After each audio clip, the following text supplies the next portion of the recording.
All right, I'm going to do my official introduction here, and then I'm going to pass it over to you, Claire and Megan. Perfect.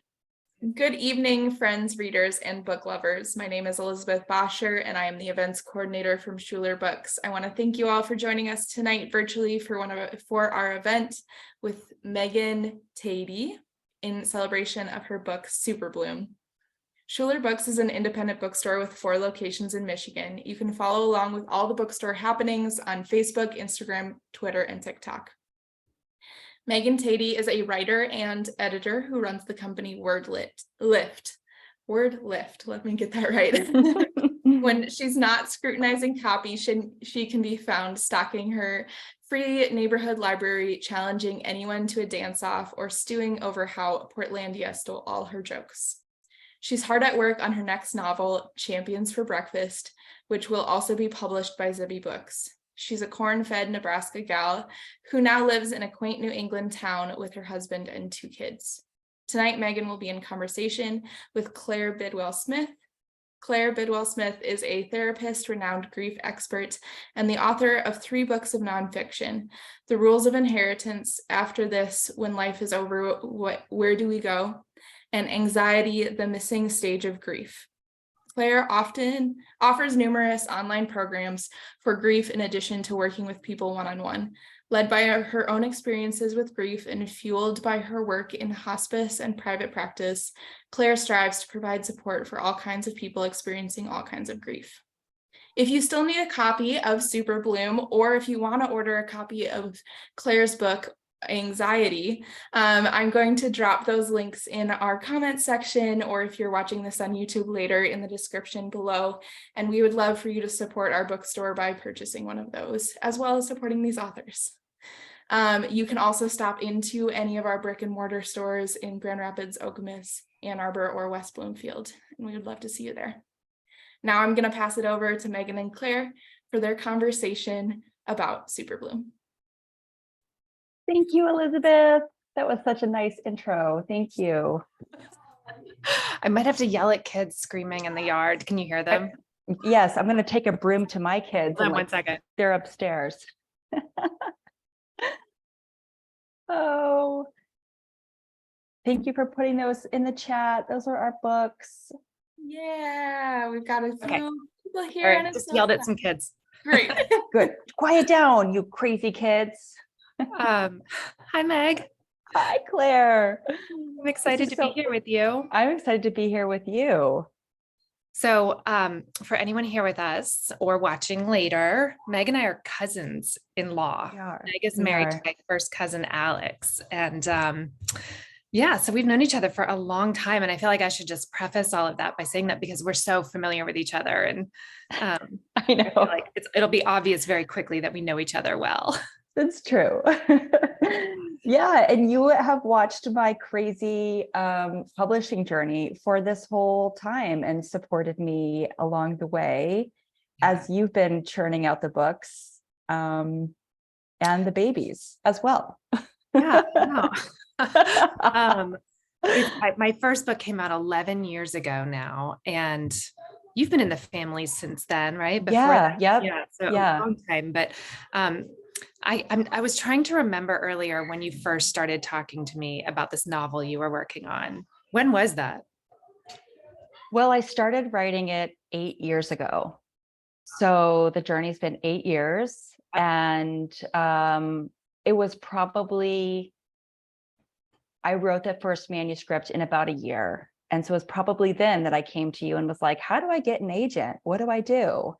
And you were so kind and helpful and offered me referrals and all of that. And I queried and I heard nothing from no one, which was really quite loud. And I was sort of like, oh my God, I think I have a lot to learn.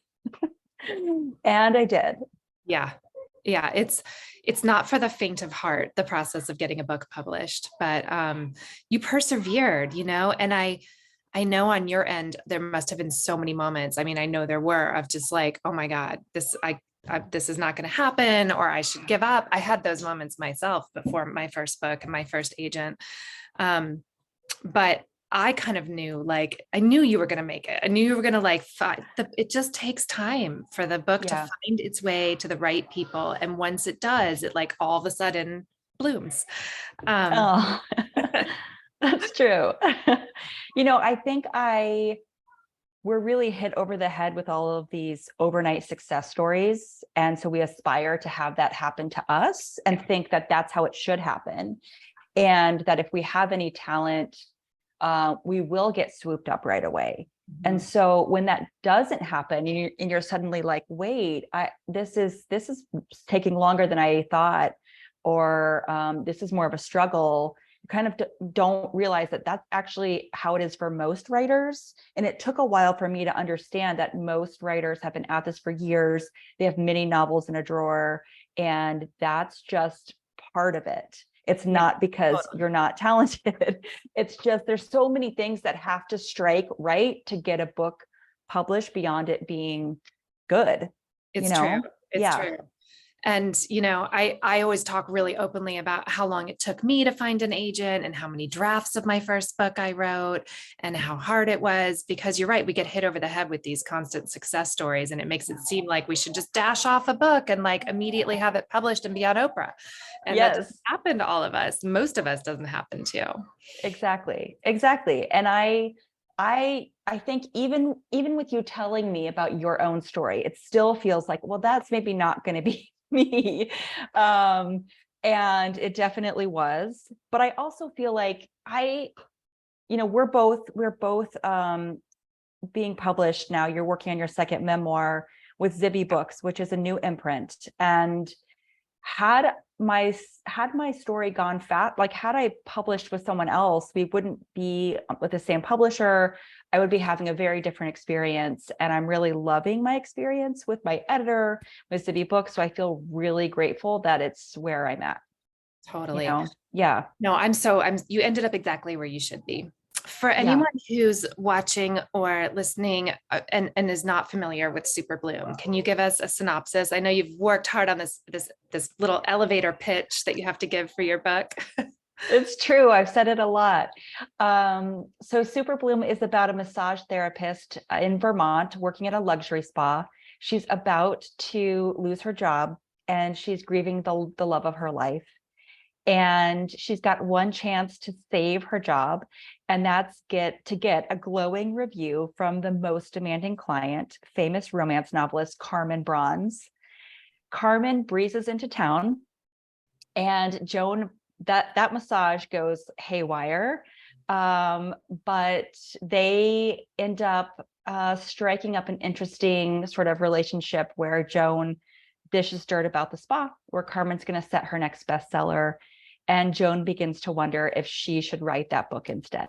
And chaos ensues. Tell us, nice work on that. Nice job. Really perfected that. You were like Over half asleep time. when you said it. No, I'm just kidding. You can say this in your sleep. I'm sure you. It's true. I remember, what was it? God, it was like 8 months ago when you were starting to write that and figure it out. We were at a Zibby Books retreat for authors, and they were like, okay, everybody get your pitch down for your book. And you were like, what? My what? Yeah. And now here you are. Well, I think it's funny because as someone who's actually quite introverted and shy, you forget that part of this profession is public speaking and going out and talking about your book to hopefully crowds.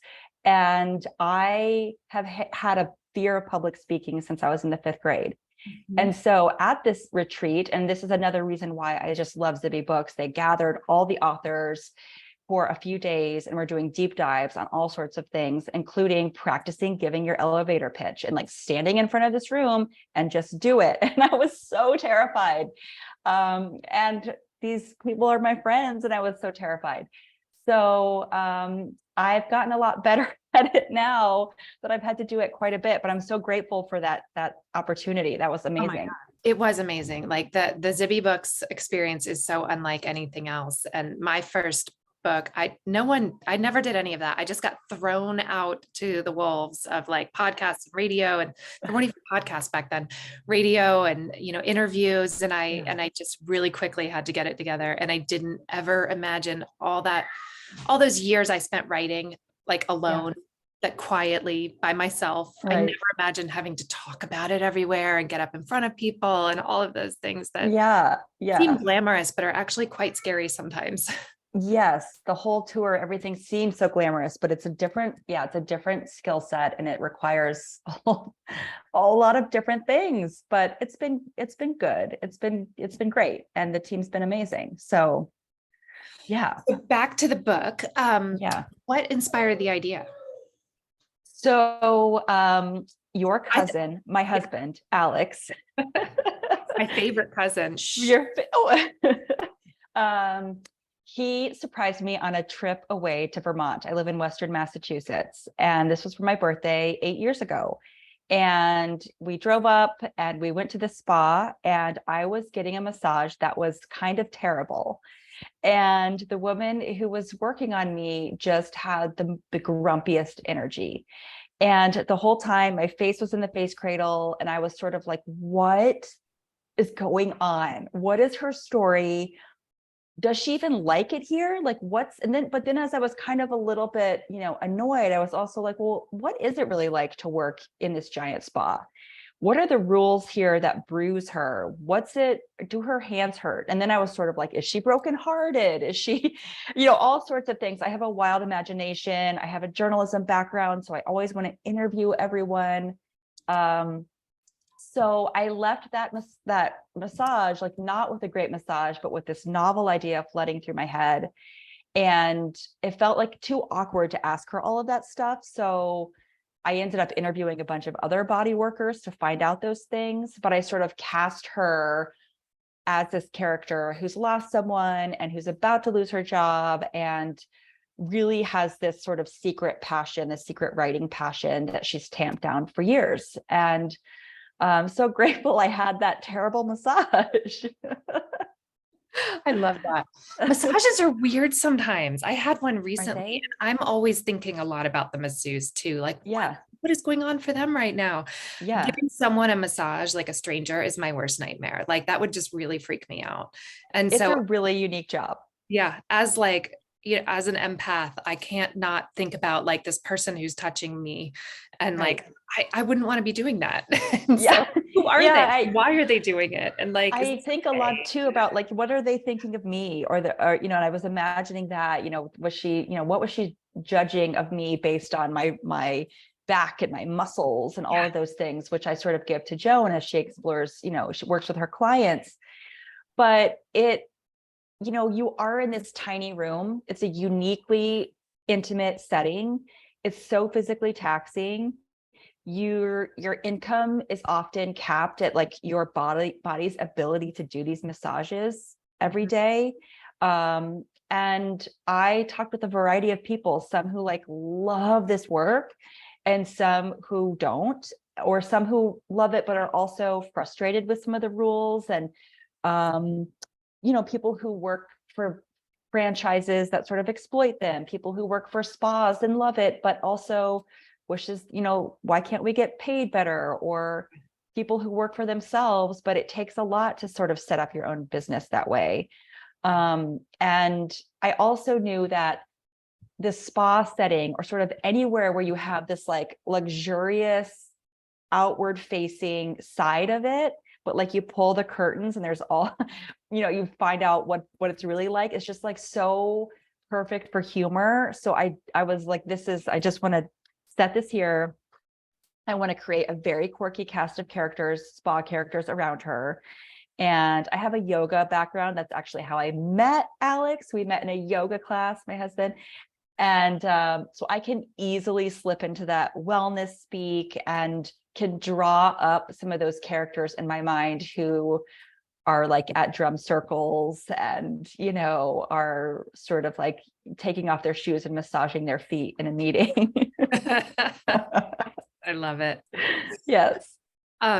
It's nice to see, like, I've known you in person for so long and you are so humorous. You're so funny. You've always got something really funny to say, or you're riffing on something, or you're like spontaneously doing a skit, or, some kind of like riff on something. And it's, like, novel writing is perfect for you to have that vehicle for all of your humor. What kind of like humor novels were you always drawn to? That's as a a great reader? question. And I think for a long time, when I was reading a lot of literary fiction, I think part of the reason it took me so long to decide that I could possibly write fiction is I was reading books that were really amazing, but were quite humorless, and I sort of was like, literary fiction. I just felt like I needed to read it. It had all this, just prestige, but I didn't see my voice there. And the book that I think opened that for me is Maria Simple's Where'd You Go, Bernadette? Mhm. And it was so funny and quirky and propulsive, yet also really, really well written, really smart. And but also slapstick. I was like, this is so funny. So it was that not to say that I can write like her, but I was sort of like, I could see myself doing something similar. So then I began to really look for books that did that in some way. Stephen Rowley, Laura Zigman. I mean, there's just, so many, Emily Henry, a lot of people who can write about things that are very, very tender, really serious things. My book is a book about grief in a lot of ways. My character is grieving the love of her life, and readers are meeting her at the worst time.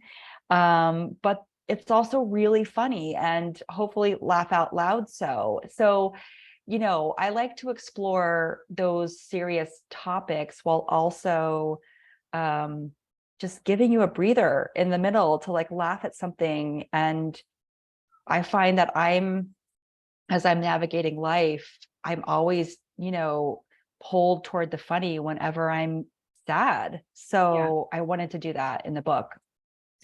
I love it. I think there's a lot of humor in grief. Yeah. I'm steeped in the grief world personally and professionally. And I think that there's so much humor in it that most people don't always get, but that is really important. And, it's almost our way of like taking a break from grief, or being able to find some kind of balance within the grief and some kind of light within it.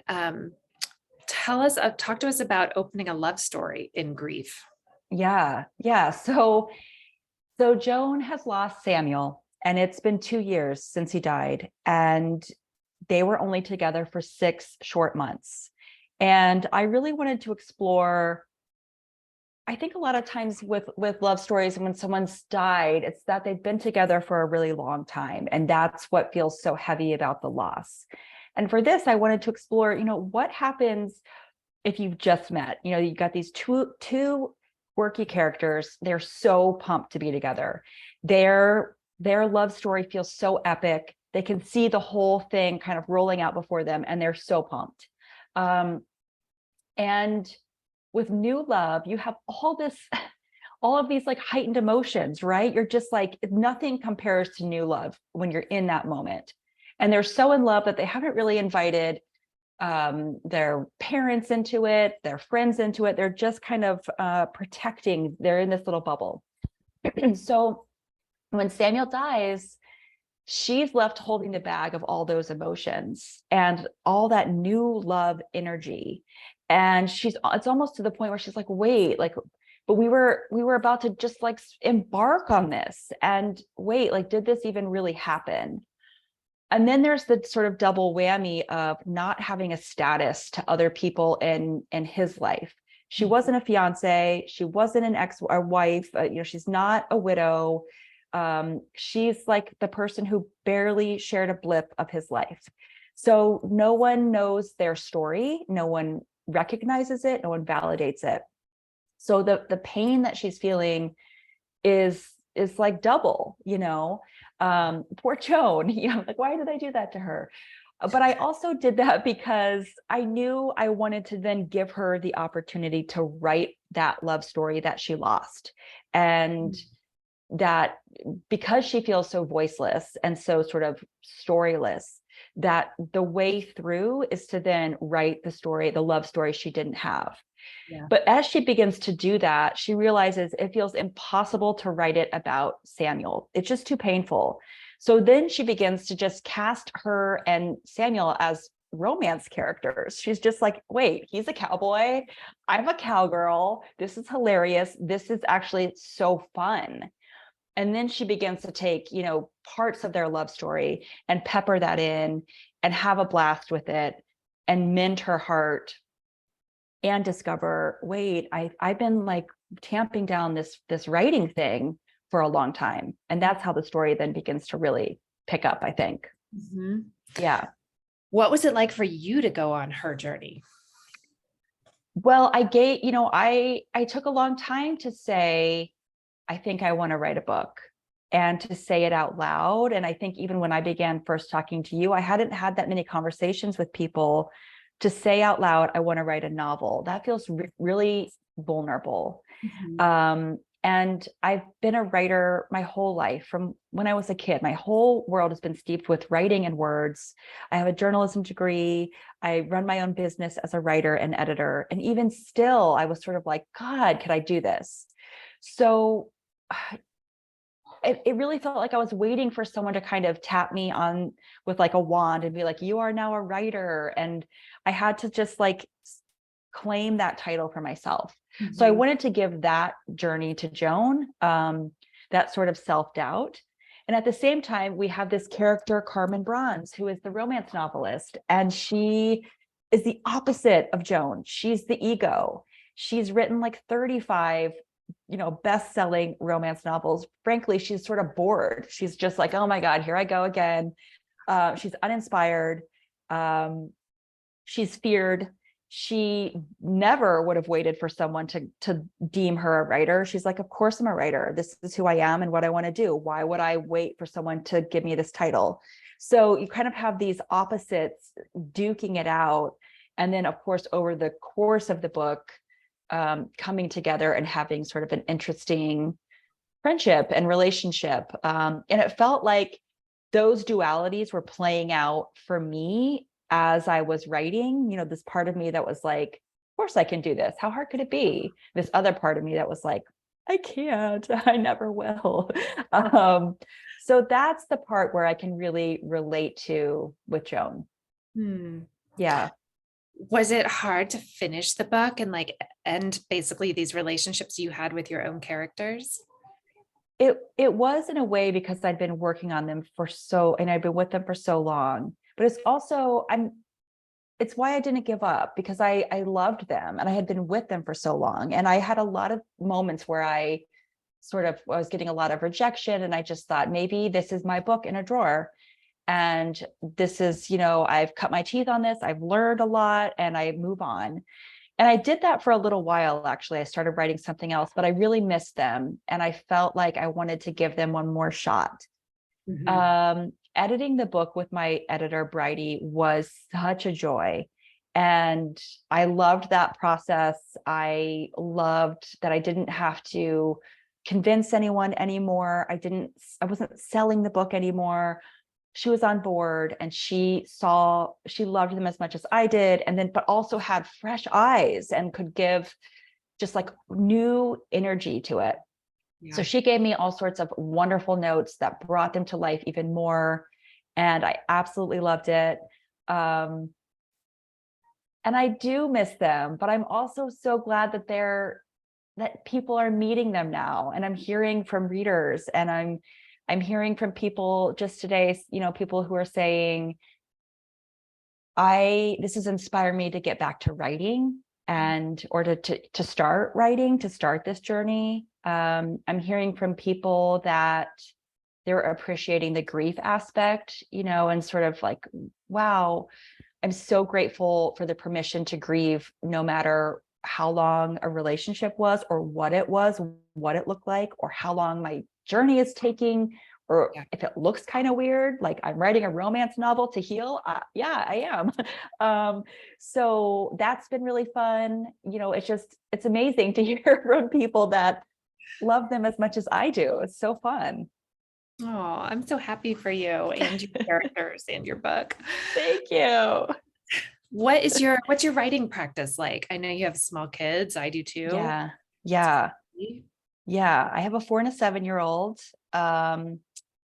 And I will say that I think one of my main takeaways just around being a writer and a mom is that in the beginning of this process, I was really fitting in writing around the edges of my life. And I would use language like, I'm going to sneak away. I'm going to sneak some writing in. I'm going to sneak away. I'm going to sneak it in. And at some point, as I really began to get serious about the book, I changed that language. And it wasn't, like my husband is so supportive, and it wasn't like we had this conversation, but like when I began to change the language, it became a value for my family. Like, mom's a writer, and this is what mom is doing. And whether I am like, I'm upstairs, like, don't come in right now, or my door's open. That sort of being in my imagination, that sort of work is valued in the household. And it's not something that I'm kind of trying to cram in or sneak in. And that was really important for my kids to see, for my family. That's awesome. That makes me happy. Yeah. So I run my writing and editing business, and I work 4 days a week. My 5th day, I spend with my little guy. And it's a lot to fit into 4 days. And then I'm often working on the weekends, and I have no set thing. I know a lot of people are like, I get my glass of whatever. And I just, do it as often as I can, when I can, depending on my other deadlines. And I write in a very linear fashion. I like to get the book. I like to just do chapter by chapter by chapter. I don't like to jump around. I like to perfect as I go. I don't like to just spit it out in like 6 weeks and just like take that glop and remold it. I'm just like, I want each chapter to be as good as it can get before I move on. I'm working on my 2nd book now, which I sold to Zibby Books, which is so exciting. And that book, which I'm sending in next week, I've written in 10-ish months. I know, isn't that crazy? Yeah, that's It's awesome. so crazy. And I don't know if it's any good. They might be like, you need 7 more years. But it's new. It's different to write under contract. It's both a gift to have an editor and an agent to lean on, but More pressure, more deadlines. It's like giving birth for the 2nd time. Like, what you're in for. I remember being really scared when I gave birth to my 2nd kid, but not my 1st, because I didn't know what I was getting into. My 2nd one, I was like, I don't want to do it again. I'm scared. It's true. I know. I learned so much with the first one, and especially, story structure, inciting incident, how to keep it pacey. So that was coming a lot easier to me. I love the editing process. So I'm really excited to give it to my editor and have her poke it with holes and make it better. That's all I want. Yeah. The 2nd book, for people tuning in, is called Champions for Breakfast. It's about an estranged mom and daughter who are alpine ski champions. And the mom is an Olympian, and the daughter was set to be an Olympian until she went to art school instead, causing a rift. They are now stuck in a Swiss town when an avalanche socks in their village, and the only place to stay is a youth hostel with bunk beds, and they have to work their stuff out. And so this has been, again, quirky cast of characters. What's that? Where did this idea come from? I saw in 2018, there was an avalanche in this town of Vermont in Switzerland that stranded 13,000 tourists. And I sort of, in the back of my mind, was like, that's a great place to set a novel. I'm going to use that at some point. And then as I began crafting this 2nd book, which I knew was going to be a mother-daughter tale, and I was sort of thinking like where I want them to sort of be stuck somewhere or travel, I was like, oh, this thing I have in my back pocket. And I wanted to explore what it's like to be an elite Olympic athlete and then have to be done. You're like 30 years old and you've devoted your whole life to this, and you have to retire, you're too old, or your career is done. So I've been interviewing, just with Super Bloom, I interviewed massage therapists and body workers. And for this, I've been interviewing elite athletes and Olympians, and that's been amazing. I've been interviewing people who live and work in Vermont in Switzerland, and people who, like the head of tourism, who had to alert 13,000 people, you are now stuck here for 5 days while this avalanche gets taken care of. And I'm so thankful for my journalism background, because I've interviewed hundreds of people, and I don't have any qualms around cold emailing or calling people to be like, hi, I know this is weird, I'm writing a book, and can I interview you? And people love to talk about their expertise and to share what they know. So it's been really fun. That's amazing. Yeah. What do you, I don't know, what do you feel like is going to happen next? Are you going to start working on another book right away after this one? I hope so. I mean, I hope Just start churning them out. I'm just going to churn them out. I love writing, and on the days that feel harder, or in the days when with Super Bloom, when I was getting a lot of rejection, or it felt like I was spinning my wheels, I would remind myself, and Alex would remind me, you're doing this because you love writing. And my days are better when I touch the page in some way, whether it's a few sentences or hours. I'm a better mom, partner, person in the world, nicer at the bank, just like I love it. And I hear other writers sort of say, oh God, I'm sitting down, this is such a grind, or I hate the first draft. I love all of it. I love the writing. So God, I have lots of other ideas. I would hope to keep writing more. And yeah, we'll see. I love that. What advice do you have out there for other people who are working on books and aspiring to get their first books out there, or just stuck, or spinning their wheels? Yeah. There are so many resources out there to help emerging writers, including the things that I really loved are a few podcasts. One is called Manuscript Academy. One is called the Shit No One Tells You About Writing podcast.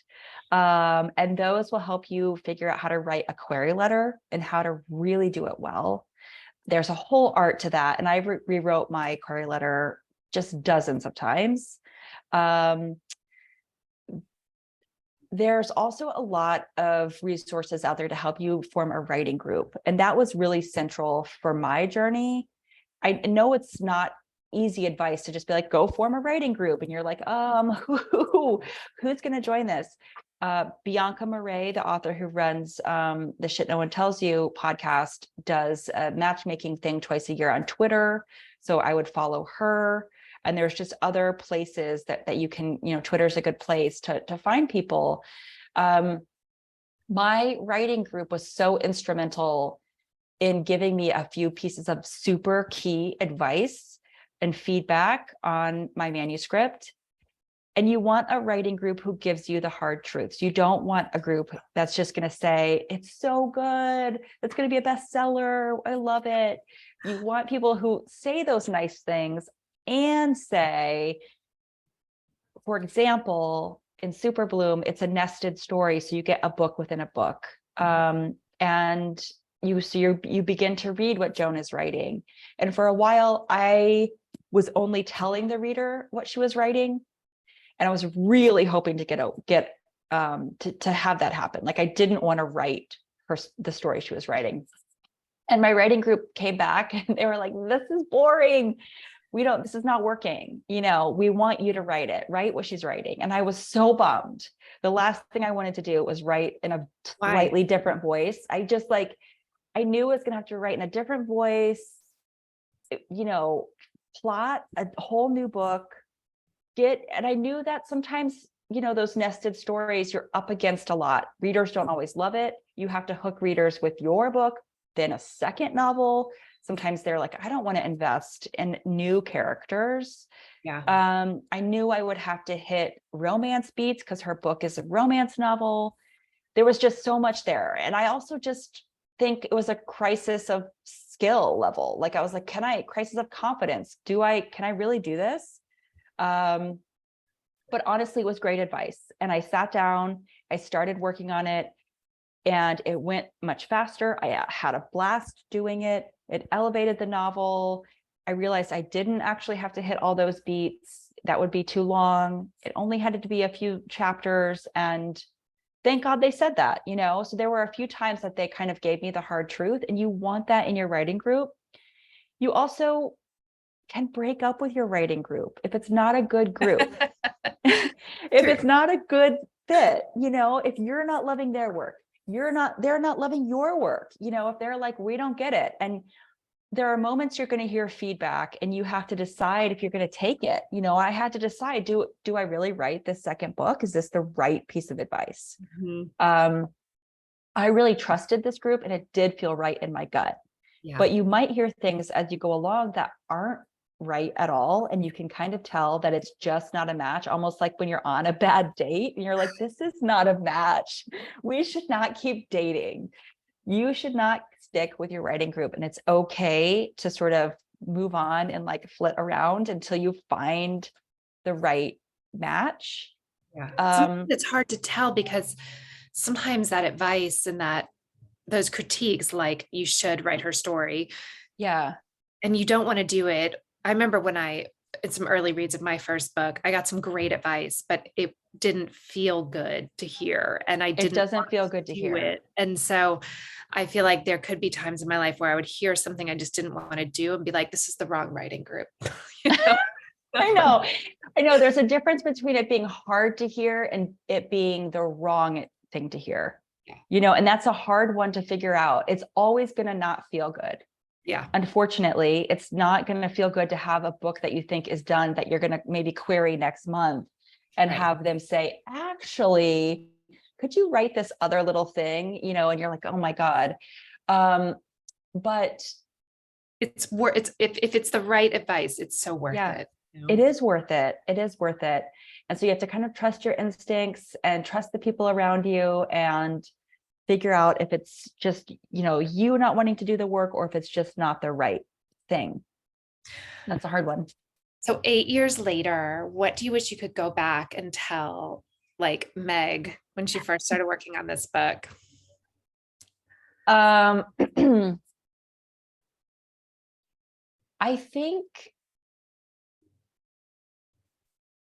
think I imagined that once it was published, I was going to sort of run across this like marathon ribbon, and it was going to be just like this parade, it's going to be, and it feels amazing to have the book out.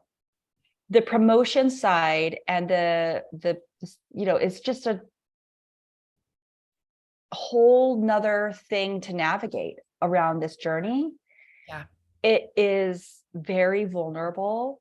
It is still steeped in rejection, whether you have a podcast that doesn't want you, or you don't make a list, but a friend does, or you win an award one day and suddenly, but you're not best of summer read, it's just, the whole thing is like, coming at you. And some days it's like such great news, and some days there's no news. Some days it's bad news.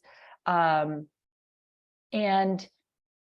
it's stressful. Figuring out. Yeah, it's really stressful. And I wasn't totally prepared for that part of the journey. And I'm like learning as I go. I'm like, oh, whoa. And I'm maybe 7 weeks in or something like that. And I'm sort of like, oh, okay, this is what this looks like. And I didn't totally realize I'm needing to change my expectations. And, as I'm wanting this for my career, realizing that all of that stuff and that noise is going to stay the same, but I'm going to have to figure out my own practice, my own skills to sort of stay as steady as I can through it, as graceful as I can. And I don't think I totally, I definitely didn't think that was the case as I was like walking into this whole thing. And I would also the beauty of it. Like if I could get back anything, it would be the version of myself that just was writing just to write because I had to write. Yeah. And when I sit down to write, I have all these voices in my head, right? Publishers and Amazon Yeah, it's true. critics, and Instagram people, and I'm Right. just like, oh, like, like I wish I Yeah. could just go back to the version of myself that was just, I couldn't not write my book, Yeah. none of that was there. God, that's so true, Claire. It really is, because I can feel that chatter now. And it was so clear. It was so like, it was just me. Yeah. Yeah, that's fascinating. We'll see how that continues but that is like down the road. I also feel really grateful to iterations of my past self that I didn't give up. And I have moments where I'm like, I'm so glad you didn't. So glad you didn't. So fun to watch your journey and like Yeah, so satisfying. And I'm so glad you didn't give up too.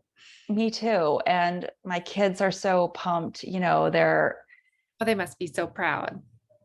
They're so proud. And this is in the acknowledgments of my book, where I think the last line is, my kids started saying, we're going to kick anybody's head in who doesn't like mom's book. Because this, like 2 years ago, I was like crying, like I just got another rejection, and they were seeing a lot of that emotion on me, and they were seeing my hard work and my toil.